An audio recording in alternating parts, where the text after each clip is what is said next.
Welcome to sauce TV. నేను మీ ఆబిద్ హుసేన్. ఈరోజు మనకున్న బ్రేకింగ్ చూస్తే గిడుగు రుద్రరాజు ఏపీసీసీ చీఫ్ పదవికి రాజీనామా చేశారు. ఆయన రాజీనామా చేయడం వెనుక ప్రధాన కారణం అయితే షర్మిలగా మనకు తెలుస్తోంది. ఈ పదవికి ఆయన రాజీనామా చేసి తన రాజీనామా లేఖను కాంగ్రెస్ పార్టీ జాతీయ అధ్యక్షులు మల్లికార్జున్ ఖర్గేకి పంపించారు.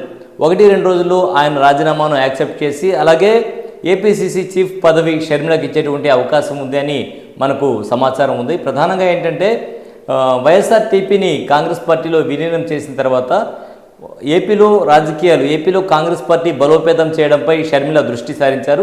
షర్మిల గతంలో చెప్పడం జరిగింది, అంటే కాంగ్రెస్ పార్టీలో విలీనం చేసేటువంటి సందర్భంలో ఆమె చెప్పడం జరిగింది, రాహుల్ గాంధీని ప్రధానిని చేసుకోవడమే లక్ష్యం, అలాగే తన తండ్రి నమ్మినటువంటి కాంగ్రెస్ పార్టీ బలోపేతం కోసం తానైతే ఒక కార్యకర్తగా కృషి చేస్తానని ఇటీవల పలు సందర్భాల్లో కూడా చెప్పడం జరిగింది. అయితే ఇప్పుడైతే ఏపీసీసీ చీఫ్ పదవికి గిడుగు రుద్రరాజు రాజీనామా చేశారు.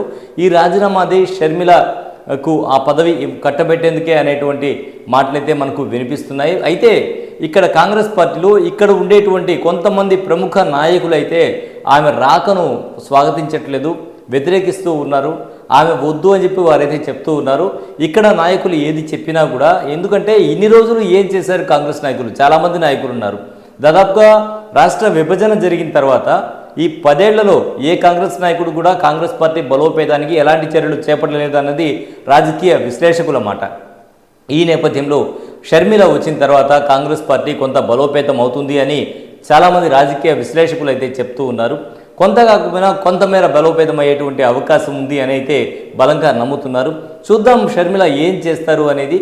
తనైతే ఒక కార్యకర్తగా పనిచేయడానికి సిద్ధంగా ఉన్నానని ఇటీవల ప్రకటించారు. అయితే గిడుగు రుద్రరాజు రాజీనామా తర్వాత ఖచ్చితంగా ఆ పదవి షర్మిలకే ఇస్తారు అని కూడా చెప్తూ ఉన్నారు. షర్మిలకు అటువంటి పదవి ఇస్తే మాత్రం రాజకీయాల్లో కొంత కాంగ్రెస్ పార్టీ బలోపేతమయ్యేటువంటి అవకాశం ఉంది అనే మనకు తెలుస్తుంది. ఎందుకంటే షర్మిల వచ్చిన తర్వాత రాజన్న బిడ్డగా ప్రజలు చాలా వరకు ఆదరించేటువంటి అవకాశం అయితే కనిపిస్తోంది.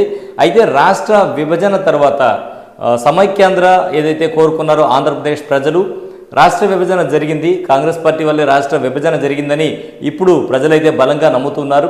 అలాగే ప్రత్యేక హోదా అంశం కూడా ఇక్కడ మనం చెప్పుకోవాలి. ఒకవేళ కాంగ్రెస్ పార్టీ సెంట్రల్లో వస్తే ప్రత్యేక హోదా తీసుకొస్తామని షర్మిల ఏపీలో అడుగు పెడితే మాత్రం పరిస్థితి మరోలా ఉండేటువంటి అవకాశం ఉంటుంది అనడంలో కూడా కొంత సందేహం అయితే లేదు. ఎందుకంటే ప్రత్యేక హోదా రావడం వల్ల ఎలాంటి లబ్ధి చేకూరుతుందో అందరికీ తెలుసు. కాబట్టి సెంట్రల్లో కాంగ్రెస్ పార్టీ అధికారంలోకి వస్తే ఏపీకి ప్రత్యేక హోదా ఇస్తాము అనే నినాదంతో కాంగ్రెస్ పార్టీ ముందుకెళ్తే ఏపీలో కూడా కాంగ్రెస్ పార్టీ బలోపేతమయ్యేటువంటి అవకాశం ఉంది. అలాగే షర్మిల ఒక అసెట్గా మారేటువంటి అవకాశం ఉంది. అయితే ఏపీసీసీ చీఫ్ పదవి ఒకవేళ షర్మిల చేపడితే వ్యతిరేకిస్తూ ప్రెస్ మీట్ పెట్టారే నాయకులు, వాళ్ళ పరిస్థితి ఏంటి, వాళ్ళతో ఈమె ఏ విధంగా చర్చలు జరుపుతారు, వాళ్ళని ఏ విధంగా తన వైపు తిప్పుకుంటారు అనేది కూడా చర్చనీయాంశమైంది.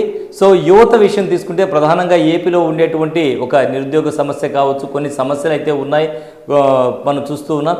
ఈ సమస్యలు అధిగమించే దిశగా ఎలాంటి నిర్ణయాలు తీసుకుంటారు, ప్రత్యేక హోదా నిర్ణయాన్ని ఏదైతే ప్రత్యేక హోదా ఇస్తామని సెంట్రల్లో కాంగ్రెస్ పార్టీ వస్తే వీరు ప్రకటిస్తారో కాంగ్రెస్ పార్టీ వాళ్ళు, ఒకవేళ ప్రకటిస్తే అప్పుడు ప్రజలు ఏ విధంగా స్పందిస్తారు అనేది కీలకం.